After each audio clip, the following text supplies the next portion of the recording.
Hey everybody, today I'm going to be talking about The Tale of Briar Bank by Susan Wittig Albert. This book is actually the fifth book in a series, and I haven't read any of the books that came before it. That happened because I was at a free little library and I saw the cover of this book, which is completely insane. And then I saw that it was a Berkeley crime mystery. And the combination of knowing that this was a mystery and that this was the cover was like, I have to buy this and read it. And then once I got back in the car, after grabbing it, and I read the back of the book, it just became even more insane because this book is a cozy mystery with talking animals, a dragon, although I thought the dragon was going to be a metaphor. We'll get to that in a second, but the dragon's real. But also, it is told, the main character in this book, the person who's the sleuth who solves a crime, is Beatrix Potter. Like the woman who wrote, like, Benjamin Bunny and Peter Rabbit. She's the main character of the book. Except for, and everything about the way that she's written, the things that happen in her life, are completely historically accurate. There's a whole section in the back that talks about the research that the author did to, like, make sure the events of her life were historically accurate, except for the murders that happened that she has to solve. So it's a historical fiction about Beatrix Potter, and a murder mystery, and there's talking animals, and then what I thought was going to be a metaphor of a dragon turned out to be an actual dragon, so it's also a fantasy. So this book is insane. But, yeah, it's so much a fantasy to a point where it actually even has, like, there's a map, y'all.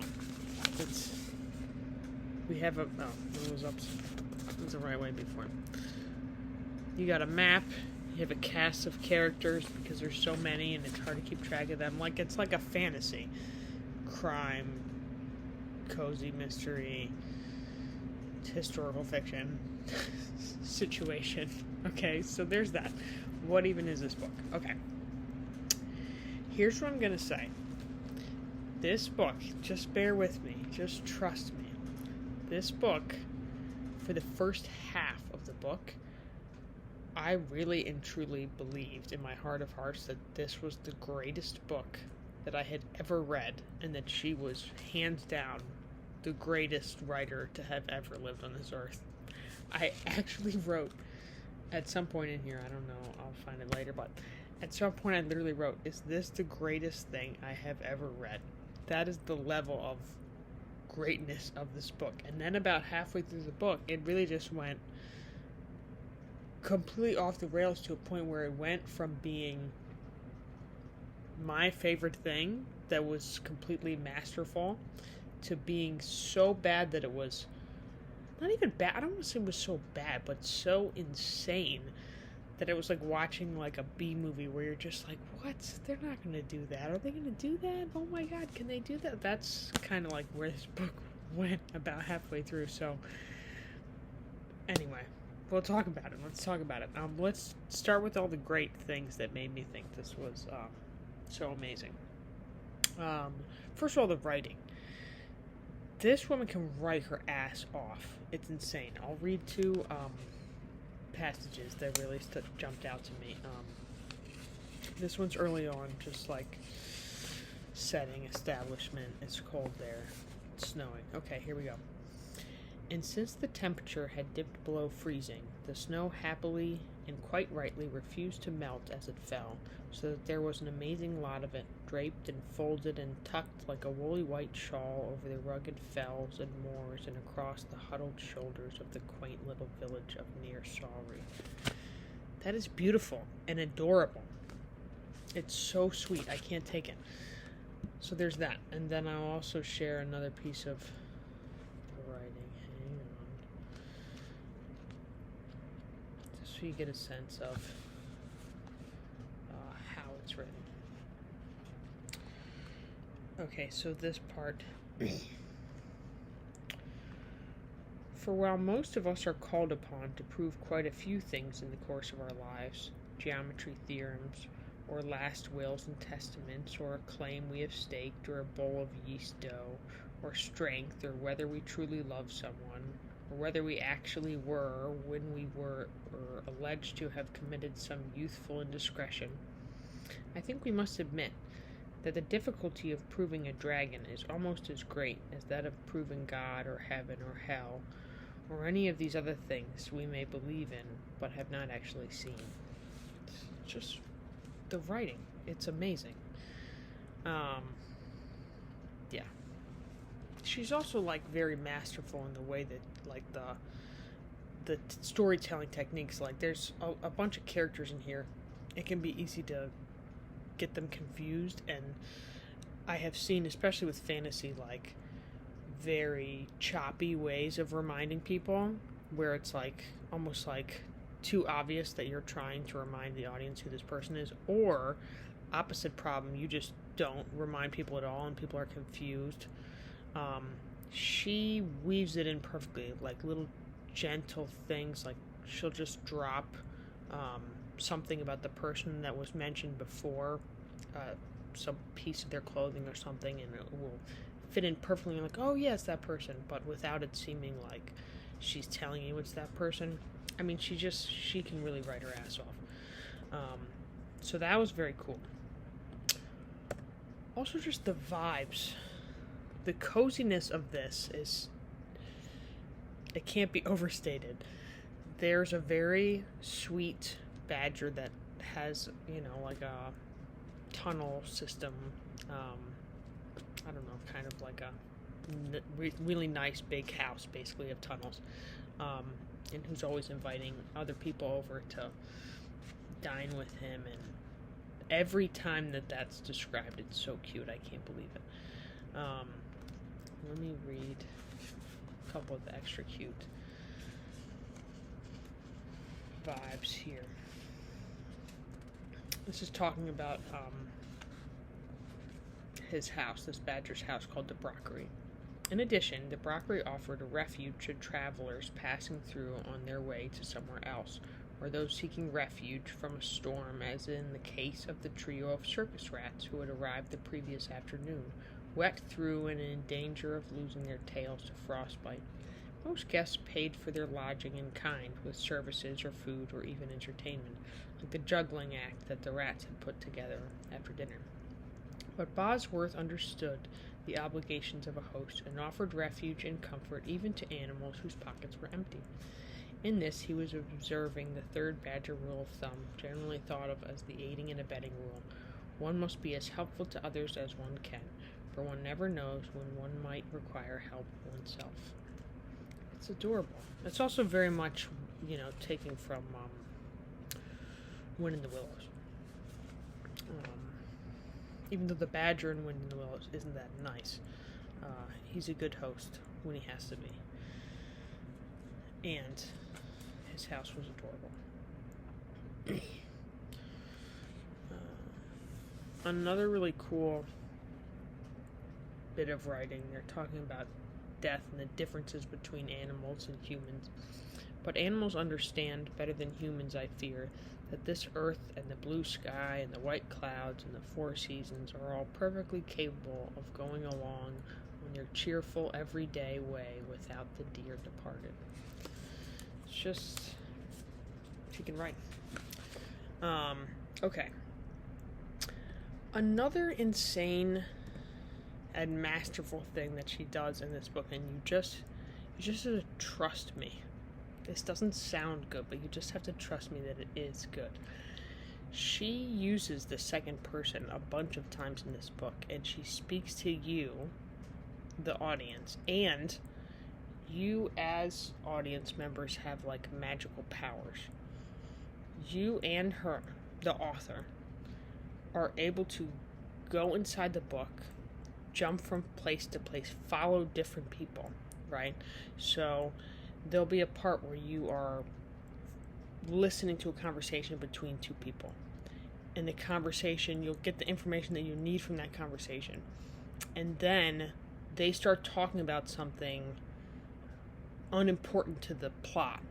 And the author will literally write, okay, now they're rambling on about something that is unimportant to us, so we're going to go follow Susie a little bit further down the lane as she delivers the mail, and when she gets to Jimmy's house, we're going to go to Jimmy's house because Jimmy's going to say something that is really important for us to hear. That's like the kind of second person, but not just second person, but like you can follow certain people, but you can't just magically transport. You have to there's rules to this, and it's insane. But it's really well done. And you just have to trust that it's it isn't bad. It's very well done. I'll give you one example. Hang on. But you're just going to have to trust me. Okay. Here we go.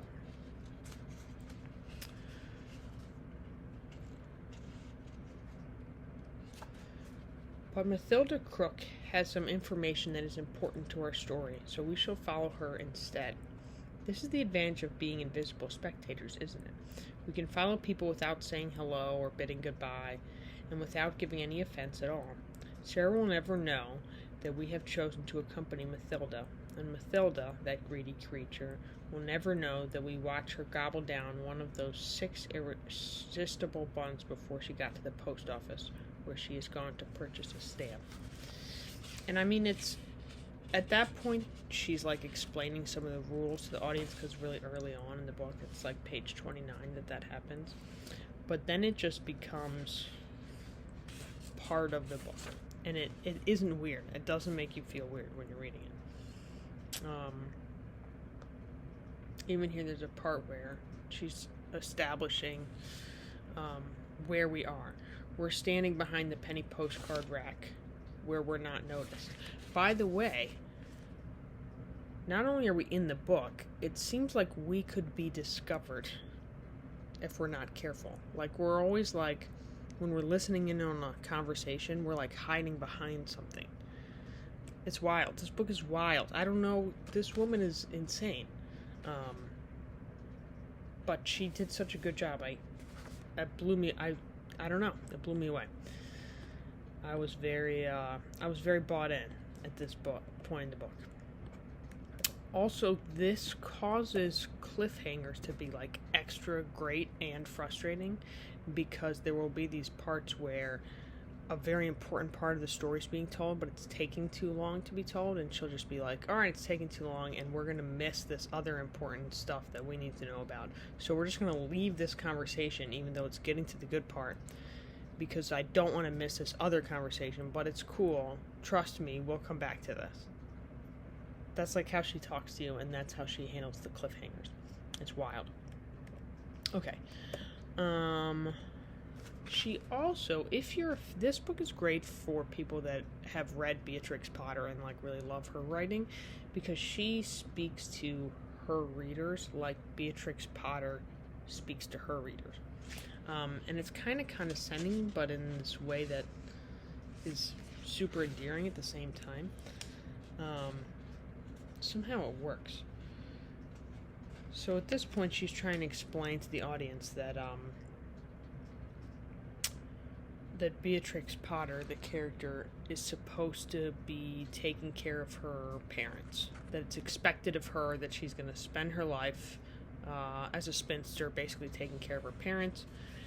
And the author's assuming that we might not understand this because that's not the norm at our time, so she says here, but in Beatrix's time, an only daughter, especially if she had no suitable prospects for marriage, was expected to stay home and take care of her parents. Again, she's like turning to us or speaking to us directly, which should normally I would hate that normally, but it just really worked here. And part of the reason it worked is because she is being true to Beatrix Potter herself. That's how Beatrix wrote to her readers. Now, mind you, they're children, but somehow it wasn't condescending. It didn't feel condescending to me. And she does the same thing a little bit. I mean, way later in the book, she's talking about sort of the dumb, weird, fancy, rich people politeness thing, where they're not supposed to show their passion or emotion at all because that's considered low class. So she's explaining that to us. Miss Potter and Mr. Heelis live in a time and place and belong to a social class in which the expression of feeling is much more limited than it is in our own. There's nothing in their experience that gives them permission to do what you and I would certainly find quite natural and uncomplicated, and everything that teaches them that passionate emotional exhibits are not only wrong, but very likely immoral, if not downright sinful. So again, she's like explaining stuff to her audience, which normally I don't like, but in this case I really liked it. And I think that's because it reflected Beatrix Potter's actual writing. Another cool thing about this book, it was definitely a feminist text, and what I really like about it is sometimes when I read books with a lot of really great women characters, it's wonderful, and I'm like, okay, cool, a feminist text that's showing full women, like complicated, nuanced women that are many things. But then, if the men aren't also nuanced and complicated, I feel like that's like an anti-feminist text, actually, because feminism would see all people in their wholeness, including men and non-binary people and everybody. Otherwise, it's just reinforcing the rules of patriarchy. And what I loved about this book is the male characters, the men characters, are also very complicated and nuanced characters, and they're all very different, and they're all very full. And they do things that are unexpected based on the gender roles. You have men who are gossips in the town, which I just loved. One thing I really hated, though, and this is a pet peeve of mine, I hate when all the cats in the story are girls and all the dogs are boys. That's not, 50% of cats are girls. Or at least they have vaginas, right? 50% of dogs have vaginas. I don't know. Why do we do that? It's weird. Also, it's like sexualizing cats, like they're slinky, and I don't know. Why is this happening? We have to stop. It must be stopped. Okay. There was a little side story in this book about a vet who didn't have enough money to pay their bills, and it wasn't a very interesting side story, but there was a lot of anti-cop parts of that side story, which I did enjoy. Also, some anti-organized religious parts. At one point, the animals are having their own little trial, and they want to swear on a book, and they swear on the origin of the species instead of the Bible. I liked that. That was fun. Okay, so that's all the stuff I liked. Let's talk about when this book just completely went off the rails. So for most of this book, I'm like, is the dragon real or is the dragon a metaphor? Please be a metaphor, because this is too many things. I was already on paper that you have a historical fiction that is also a cozy mystery, that also has talking animals, that also it's Beatrix Potter is the main character. Like, that'll, and your second person talk to the audience. That alone is way too many ideas on paper. And if you had just pitched that to me, I would have said no. It sounds like a small child came up with this idea. But it works, which I think really shows how good of a writer she is, because it shouldn't work. But when she tried to put an actual dragon into the story, and not only one dragon, 2 actual dragons in the story, it was one too many. It was one too many completely random things thrown together, and the book really just went off the rails. So about halfway through, it becomes clear that the dragon's not a metaphor. The dragon is very much a real dragon. The dragon is a very silly character. just very clownish and ridiculous. At one point, he wants to cuddle.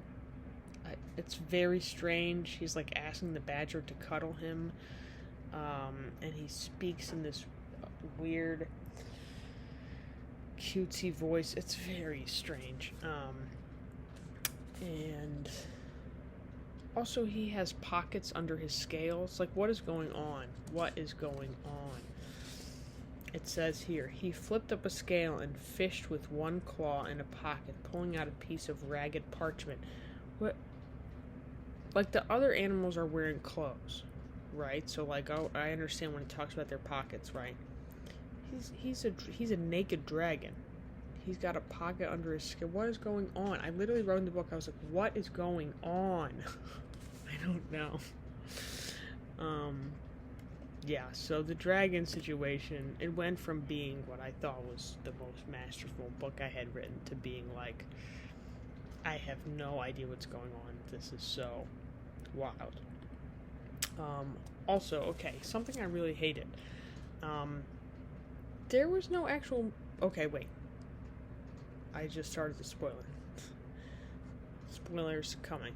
There was no actual murder in this book, okay? If I'm picking up a Berkeley prime crime mystery, I'm expecting there to be a murder. The dragon accidentally killed this guy. The dragon was hanging out on a tree and accidentally broke the branch, and the branch, boom, hits this guy, and the guy dies. Is there a crime? Yes. Someone was impersonating his sister, pretending to be his long-lost sister, when really she just wanted some treasure. I mean, that's barely an interesting crime at all. And then there was no actual murder. I don't think you can call this a cozy mystery if there's no murder that occurs. Also, there wasn't really much sleuthing happening. Most of the book was like the animals learning about the dragon and figuring out that the dragon is in fact real, but there wasn't much in the way of figuring out like who done it or why done it until like the very end of it. It was very rushed and slapped together and not satisfying at all. It was pretty bad. Yeah, the only other thought I have is that this book had a lot of animal liberation stuff, which I love. It talked a lot about like humans like weird tendency towards cruelty to animals, which I really liked that commentary. But then also going against that was like the animals were frequently eating each other in ways that they don't in real life. So like you did all this research to make sure that this was historically accurate, but then you have badgers frying bacon, which badgers don't eat pigs. That's not something that badgers do. So why is that happening? I don't know. It bothered me. I know it's a small point, but it irritated me a lot.